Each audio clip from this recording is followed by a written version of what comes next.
여러분, 시편 하면 보통 어떤 이미지가 떠오르시나요? 그냥 아름다운 시? 아니면 좀 오래된 종교서적? 그런데요, 사실 시편은 그 이상입니다. 한 인간이, 한 나라의 왕이 인생 최악의 위기 속에서 하나님께 쏟아냈던 정말 날 것 그대로의 기도 일기 같은 거예요. 꾸밈도 없고 필터도 없는 그 정직함 속으로 오늘 함께 들어가 보려고 합니다. 자, 잠시 한번 상상해 보실까요?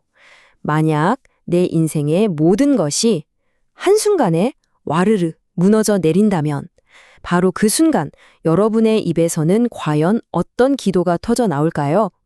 이 질문을 마음에 품고 오늘 다윗의 기도 일기를 함께 펼쳐보겠습니다.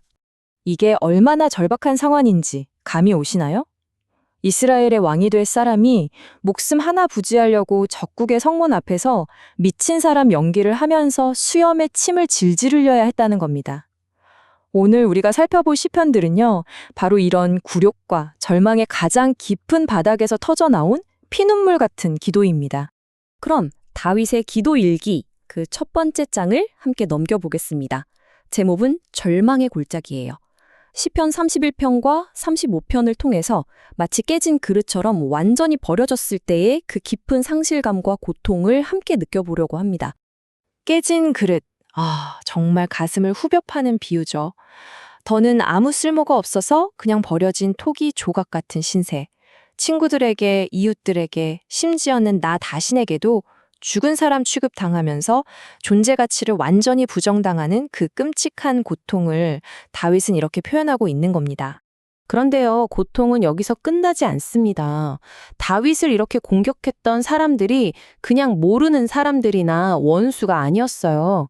그가 아플 때 내 가족처럼 슬퍼하며 금식 기도까지 해주었던 바로 그 친구들이었습니다. 근데 내가 비틀거리자마자 기다렸다는 듯이 모여들어서 기뻐하며 조롱했다는 거죠. 이보다 더한 배신이 또 있을까요? 그런데 말이죠. 바로 이 절망의 가장 깊은 바닥에서 정말 놀라운 반전이 일어납니다.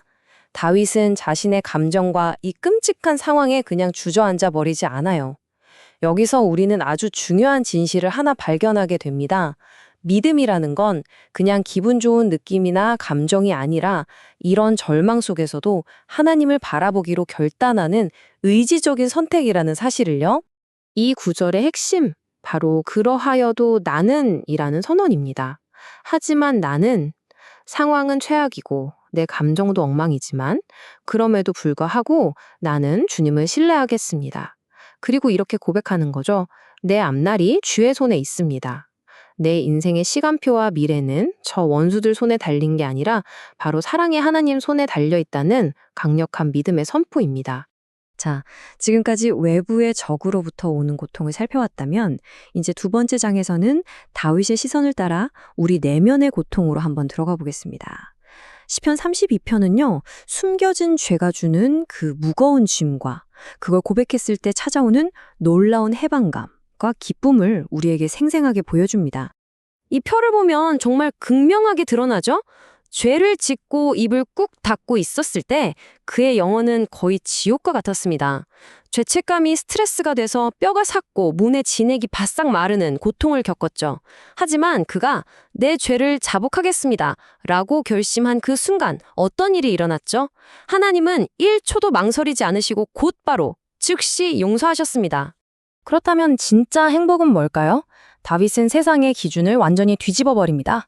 세상에서 가장 행복한 사람은 바로 죄 용서받은 사람이라고 단언하거든요. 내 무거운 짐을 대신 들어주고 나의 더러운 허물을 덮어주고 모든 죄의 빚을 다 청산됐다고 선언해주는 것. 이 용서의 은혜를 받은 사람이야말로 가장 복된 사람이라는 거죠. 자, 이제 세 번째 장에 이르렀습니다. 우리의 여정은 이제 믿음의 가장 깊은 곳, 그 심장부로 들어갑니다. 시편 34편은 우리에게 아주 중요한 사실을 알려주거든요. 믿음이라는 건 머리로 배우면 이론이 아니라 내 삶으로 직접 겪어내는 실제적인 경험이라는 걸 말이죠. 정말 유명한 구절이죠. 맛보아 알지어다. 다윗이 어떻게 이렇게 자신 있게 마치 옆 사람한테 맛있는 음식을 권하듯이 말할 수 있었을까요? 그건 바로 그가 인생의 가장 밑바닥, 미친 척하며 침을 흘려야 했던 바로 그 자리에서 하나님의 구원하심을 직접 맛보았기 때문입니다. 맛보한다는 건 이런 의미입니다. 레몬이 시다는 걸 책으로 100번 읽는 것과 혀끝에 한 방울 딱 떨어뜨려 보는 건 완전히 다르잖아요. 신앙도 마찬가지입니다. 지식의 영역을 넘어서 내 삶의 현장에서 하나님의 신실하심과 선하심을 직접 겪어서 아는 것. 그게 진짜 믿음이라는 거죠. 그리고 여기서 우리는 신앙의 아주 놀라운 역설을 하나 발견하게 됩니다.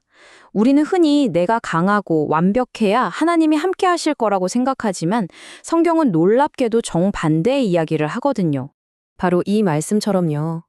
여호와는 마음이 상한 자를 가까이 하시고 세상은 강한 사람을 원하지만 하나님께서는 마음이 상한 자, 즉 마음이 산산조각 난 사람 곁에 가장 가까이 다가오십니다. 우리의 가장 큰 약함의 순간이 역설적으로 하나님을 가장 가깝게 만나는 순간이 될 수 있다는 것. 정말 놀랍지 않나요?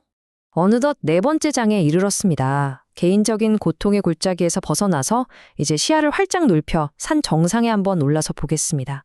개인의 구원을 넘어서 온 세상을 말씀으로 창조하시고 다스리시는 그 광대하신 하나님을 시편 33편을 통해 함께 만나보겠습니다. 우리가 왜 하나님을 찬양해야 할까요?